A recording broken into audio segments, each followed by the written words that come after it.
Hi friends, अपने YouTube channel knowledge all type में आप सभी का बहुत बहुत स्वागत है। और आज हम जियोग्राफी मानचित्रावली की नेक्स्ट क्लास लेके आए हैं, जिसमें हम बात करेंगे भारत के भू आकृतिक प्रदेश, क्षेत्र या भाग के बारे में। तो चलिए स्टार्ट करते हैं। स्टार्ट करने से पहले अगर आप हमारे चैनल पर नए आए तो चैनल को सब्सक्राइब जरूर कर लें और वीडियो को लाइक करें और चैनल को ज़्यादा से ज़्यादा शेयर भी करें। तो चलिए स्टार्ट करते हैं। जैसे कि हम बात करेंगे भारत के भू आकृतिक प्रदेश, ठीक है।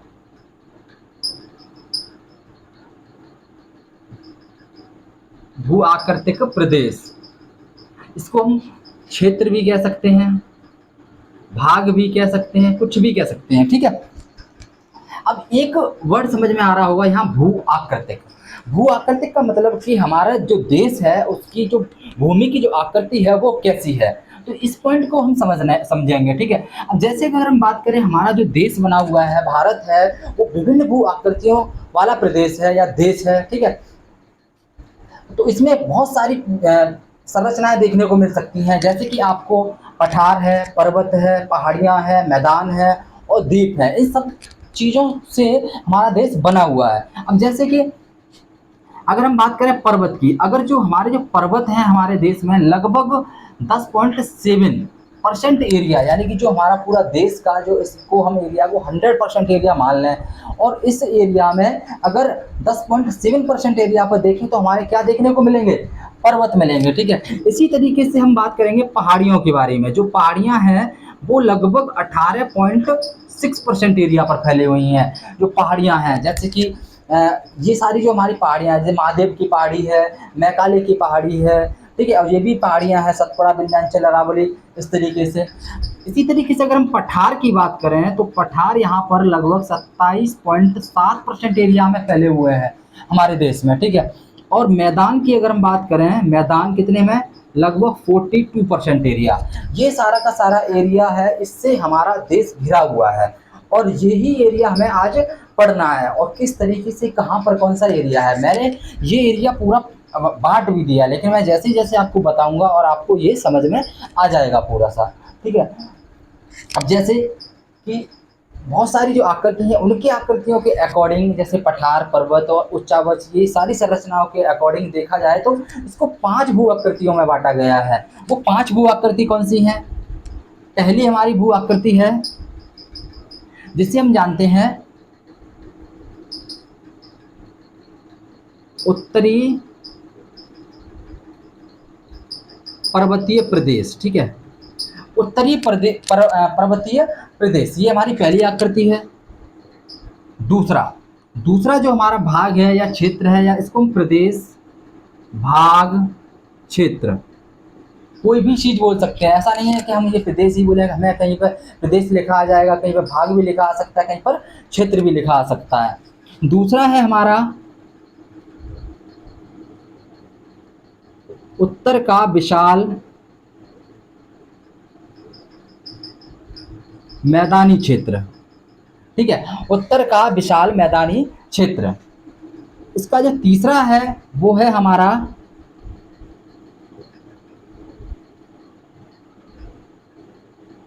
प्रायद्वीपीय पठारी प्रदेश। चौथा है हमारा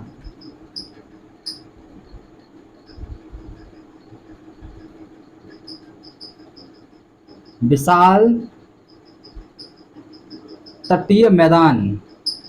और लास्ट है हमारा पांचवा, हमने 5 भागों में इसको डिवाइड किया है। पांचवा है द्वीप समूह। द्वीप समूह, अब जैसे इसको हम ऐसे भी बोले, प्रायद्वीपीय पठारी प्रदेश, पठारी क्षेत्र या पठारी भाग, इसको हम विशाल तटीय मैदान, क्षेत्र, कुछ भी बोल लो आप, ठीक है। इसी तरीके से अब हम इनको बारी बारी से पढ़ेंगे और इसके बारे में जानेंगे क्या कैसे है। जैसे कि हमारा सबसे पहले है हमारा उत्तर का पर्वतीय भाग या प्रदेश। तो मैंने ये पूरा मैप बनाया है, और मैप में मैंने ये जो एरिया है, लंबी लंबी जो लाइनें हैं, और यहाँ से यहाँ तक जो एरिया ये फैला हुआ है, इसको हम क्या बोलते हैं, उत्तर का, यहाँ से हम बोलते हैं उत्तर का पर्वतीय प्रदेश। यानी कि जितने भी जो पर्वतीय क्षेत्र है वो सारा का सारा हमारा उत्तर में स्थित है। अब जैसे कि यहाँ पर हमारा बहुत सारे पर्वत हैं, जैसे कि केटू गोंडवन नेशनल है, कंचनजंगा है, माउंट एवरेस्ट है, मैकाले है, और ये सारी की सारी जो पर्वत श्रेणियाँ हैं, जैसे एक हमारे यहाँ पे काराकोरम है, पीर पंजाल है और तुम्हारी धौलाधर है, और ये हमारा पूरा हिमालय वाला क्षेत्र है। ये इस सबको हम क्या बोलते हैं, उत्तर का विशाल पर्वतीय क्षेत्र या भाग। ये जो हमारा फैला हुआ है लगभग यहाँ से यहाँ तक, ये पूरा जो क्षेत्र है वो लगभग कितना 2400 किलोमीटर इसकी जो लंबाई है, यहाँ से यहाँ तक, ये पूरा पश्चिम से लेकर पूरब तक, यहाँ तक लगभग कितनी 2400 किलोमीटर इसकी लंबाई है। और इसी में अगर हम बात करें कि इसकी जो चौड़ाई है वो कितनी है, लगभग लगभग हमारी ये 500 किलोमीटर इसकी चौड़ाई है। कितनी, 500 किलोमीटर। अब ये हर जगह 500 किलोमीटर नहीं है, ये कहीं पर ज़्यादा है और कहीं पर कम है, लेकिन मैक्सिमम हमारी कितनी है 500, और मिनिमम है हमारी 160 किलोमीटर। ठीक है, मैक्सिमम यानी कि 160 किलोमीटर से लेकर 500 किलोमीटर की जो चौड़ाई है वो इसकी है। और इसकी अगर हम एवरेज ऊंचाई की अगर हम बात करें तो वो कितनी है, लगभग 6000 मीटर। 6000 किलोमीटर मत कर देना, यहाँ हो जाएगा मीटर, क्योंकि अब जैसे हमारा केटू गॉर्डन एस्टेन है, ये हमारा जो पर्वत है वो हमारा लगभग 8000 मीटर की ऊंचाई पर है। माउंट एवरेस्ट है वो 8848 की ऊंचाई पर है। कंचनजंगा भी काफ़ी ऊंचाई पर है। तो इस तरीके से अगर हम सबका एवरेज निकालें तो लगभग 6000 मीटर की ऊंचाई निकलेगी। और ये यहाँ पर सभी तरह के, जैसे कि कुछ पर्वत ऐसे होते हैं जिन पे हिमाच्छादित, मतलब कि जो बर्फ़ से ढके हुए पहाड़ियाँ चोटियाँ हैं, वहीं पर आपको टूटा फटा या ऊंची नीची जगह मिलेंगी, उच्चा बच्चे मिलेंगे। ये सारी जो गुण है वो हमारे कहाँ हैं, उत्तर के विशाल पर्वतीय क्षेत्र में। दूसरा है जो हमारा क्षेत्र, उसको हम जानते हैं उत्तर का विशाल मैदान। उत्तर का विशाल मैदान। अब जो उत्तर का विशाल मैदान है, जो ये वाला जो एरिया है, यहाँ से आप ऐसे मान सकते हैं, ये वाला जो एरिया है ये पूरा का पूरा हमारा क्या है, उत्तर का विशाल मैदानी एरिया। ठीक है, अब जो ये एरिया है ये निर्मित किससे हुआ है, जैसे ये तो हमारा पूरा का पूरा हिमालय वाला एरिया है, और ये बलित पर्वत और नवीन पर्वत के नाम से जाना जाता है। ठीक है, और ये विश्व में सबसे ऊंची चोटी भी यहीं पर मिलती है। और ये जो एरिया हमारा तैयार हुआ है, जिसको हम विशाल मैदानी भाग के नाम से जानते हैं, ये जो हमारा एरिया तैयार हुआ है, एक नदी हमारे यहाँ से निकली है सिंधु नदी, और एक हमारी यहाँ से निकली है गंगा नदी, और एक हमारी यहीं से निकली है इस तरीके से ब्रह्मपुत्र नदी। तो अब ये वाला जो क्षेत्र है, कुछ क्षेत्र यहाँ पर भी आता है, कुछ क्षेत्र ये पाकिस्तान में चला जाता है, कुछ बांग्लादेश में। इसी वजह से जो विशाल मैदानी क्षेत्र है वो 3 भागों में भौगोलिक दृष्टि से बंट चुका है। अब जो गंगा का जो विशाल मैदान है वो हमारे पास ज़्यादा से ज़्यादा क्षेत्र है, सिंधु का कुछ क्षेत्र हमारे पास है, लेकिन ज़्यादा से ज़्यादा क्षेत्र किसके पास है, पाकिस्तान के पास। इसी तरीके से जो ब्रह्मपुत्र नदी का जो क्षेत्र है, जो मैदानी भाग है, वो ज़्यादातर बांग्लादेश के पास है, थोड़ा बहुत हिस्सा हमारे पास भी है। इसीलिए ये बढ़ चुका है अलग अलग डिवाइड तरीके से। अब इसी तरीके से जैसे इसकी जो लंबाई थी वो कितनी 2400 किलोमीटर, अब ये भी सेम कंडीशन में, तो इसकी भी लंबाई हमारी कितनी है 2400 किलोमीटर इसकी लंबाई है। ये हमें ध्यान रखना है, इसकी लंबाई कितनी 2400 किलोमीटर, इसकी भी लंबाई 2400 किलोमीटर। अगर इसकी हम चौड़ाई की बात करें तो मिनिमम जो चौड़ाई है वो 145 से लेकर, और मैक्सिमम जो चौड़ाई है इसकी वो भी 500 किलोमीटर। ठीक है, इसकी कितनी थी 160, इसकी मिनिमम कितनी 145। अब ये भी चौड़ाई हमारी सबसे ज़्यादा चौड़ाई है वो इधर है, कहाँ पे, पश्चिम की तरफ, और पूर्व की तरफ जो चौड़ाई है वो थोड़ी बहुत कम होना शुरू हो जाती है। तो यहाँ से चौड़ाई कम होना शुरू होती है हल्की हल्की, और यहाँ आ जाके बहुत ही कम हो जाती है, लगभग 145 किलोमीटर। इसकी अगर हम औसत ऊंचाई की बात करें तो लगभग ये 150 मीटर, कितनी 150 मीटर इसकी औसत ऊंचाई है। और ये जो हमारा क्षेत्र है ये हमारा उर्वरता की दृष्टि से बहुत ही महत्वपूर्ण माना जाता है, क्योंकि इस क्षेत्र में ही सबसे ज़्यादा फसल उगाई जाती है। और यहाँ उर्वरता का मतलब होता है कि जहाँ अच्छी फसल पैदा हो, उसी वो वाली जो मिट्टी होती है वही उर्वरता होती है। ठीक है, तो इसी वजह से ये हमारी उर्वरता का क्षेत्र भी कहा जाता है। इसके बाद है हमारा नेक्स्ट, जिसे हम बोलते हैं प्रायद्वीपीय पठारी प्रदेश। प्रायद्वीपीय पठारी प्रदेश क्षेत्र भाग, कुछ भी आप कह सकते हैं। ये जो एरिया मैंने आपको बनाया है, यहाँ से लेकर यहाँ तक का जो एरिया है, ये हमारा सब एरिया क्या कहलाता है, प्रायद्वीपीय पठारी एरिया कहलाता है। ठीक है, ये जो एरिया है हमारा वो कैसा त्रिभुजाकार है, आप कुछ देख रहे होंगे यहाँ से इस तरीके से जो बना हुआ है, यहाँ से ऐसे ऐसे, ये क्या है, ये एक त्रिभुजाकार अपना शेप बनाता है। ठीक है, और ये लगभग बहुत सारी चारों तरफ से पहाड़ियों से घिरा हुआ है। जैसे ऊपर हमारे उत्तर की अगर बात करें तो जैसे अरावली पर्वत है, अरावली है, विंध्य है, सतपुड़ा है, महादेव की पहाड़ी है, और यहाँ पर एक और है राजमहल की पहाड़ियाँ हैं।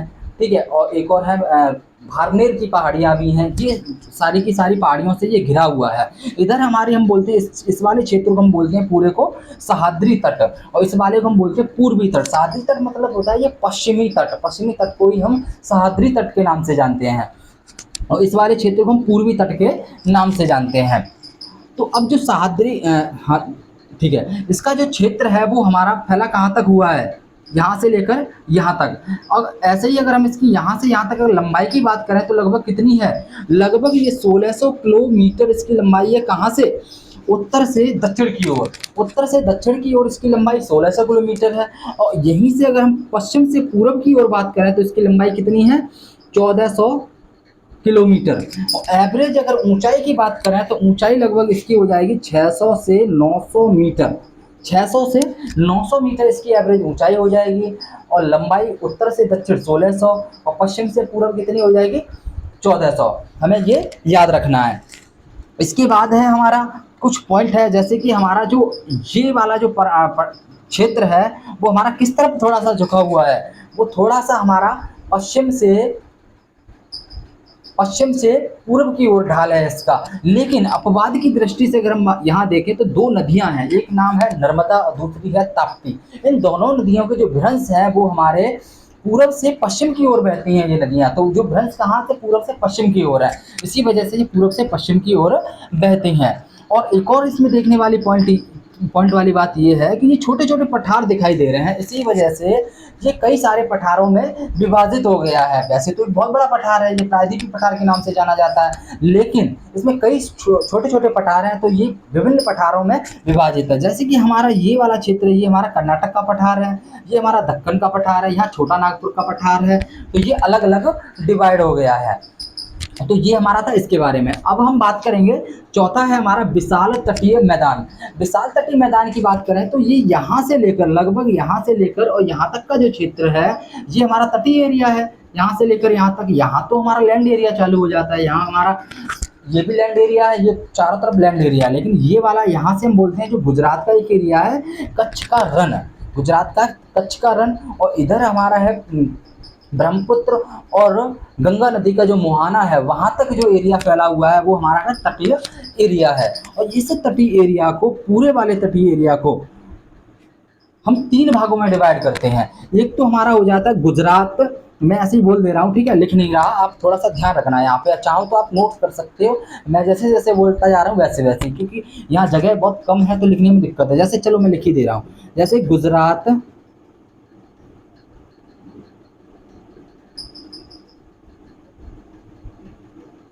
का तटीय, ठीक है। अब जैसे गुजरात का तटीय एरिया यहाँ से लेकर यहाँ तक फैला हुआ है। इसके बाद हमारा आ जाता है पश्चिमी तटीय मैदान आ जाता है, या पश्चिम मैदान या क्षेत्र। और ये इसके बाद है हमारा क्या आ जाता है, पूर्वी तटीय मैदान आ जाता है, पूर्वी तटीय मैदान या क्षेत्र। अब जो ये गुजरात वाला क्षेत्र है ये हमारा कहाँ से कहाँ तक है, यहाँ पर दमन और दीप और दादर नगर हवेली, यहाँ से यहाँ तक का क्षेत्र है वो फैला हुआ है हमारा गुजरात तटीय एरिया। इसके बाद जो दूसरा मैंने बताया था पश्चिमी तटीय एरिया, तो वो हमारा 3 भागों में वो भी डिवाइड हो जाता है। जैसे कि एक यहाँ पड़ जाता है कोंकण, मैं जब बता दे रहा हूँ, जब मैं तटीय मैदान पढ़ाऊंगा इसके बाद जो हमारा नेक्स्ट वीडियो रहेगा वो भारत के तटीय मैदानों के बारे में रहेगा, तो उसमें मैं आपको बहुत ज़्यादा डिटेल में बताऊंगा, एकदम अलग अलग पॉइंट करके। मैं आपको यहाँ केवल अभी एक छोटा इन्फॉर्मेशन के तौर पर बता दे रहा हूँ। जैसे जो पश्चिमी तटीय एरिया है उसको हम 3 भागों में डिवाइड करते हैं, एक यहाँ है कोंकण, एक यहाँ है केरल, ठीक है, हाँ कर्नाटक, केरल तो बाद में आता है, यहाँ पहले पड़ जाता है कर्नाटक या कर्नाटक तटीय मैदान। इसके बाद आ जाता है हमारा मालाबार, दूसरा है। जो पूर्वी तटीय मैदान है वो हमारा बांटा जाता है, वो भी 3 भागों में डिवाइड किया गया है। जैसे कि यहाँ वाला जो क्षेत्र है उसे हम बोलते हैं तमिलनाडु मैदानी क्षेत्र, ठीक है। इसके बाद है आंध्र प्रदेशी मैदानी क्षेत्र, और इसके बाद है हमारा उत्कल मैदान। तो ये 3 क्षेत्रों में ये भी बांटा गया है। मैं कल आपको यहाँ पूरा का पूरा दूसरी वीडियो में जब मैदानी तटीय क्षेत्रों के बारे में बताऊंगा तब बताऊंगा, ठीक है। इसके बाद है हमारा नेक्स्ट द्वीप समूह, ठीक है। जो द्वीप समूह है तो इसका मतलब ये है कि हमारे देश के जो मुख्य है जो द्वीप है वो कहाँ है। एक तो हमारे कुछ यहाँ पर इस तरीके से छोटे छोटे द्वीप हैं वो जिसे हम लक्षद्वीप के नाम से, यहाँ पर जैसे हमारा यूनियन टेरिटरी लक्षद्वीप हमारा एक केंद्र शासित प्रदेश है। इसी तरीके से यहाँ पर हमारा इस जगह पर थोड़ा छोटा छोटा सा द्वीपों से बना हुआ है, जिसे हम बोलते हैं अंडमान निकोबार।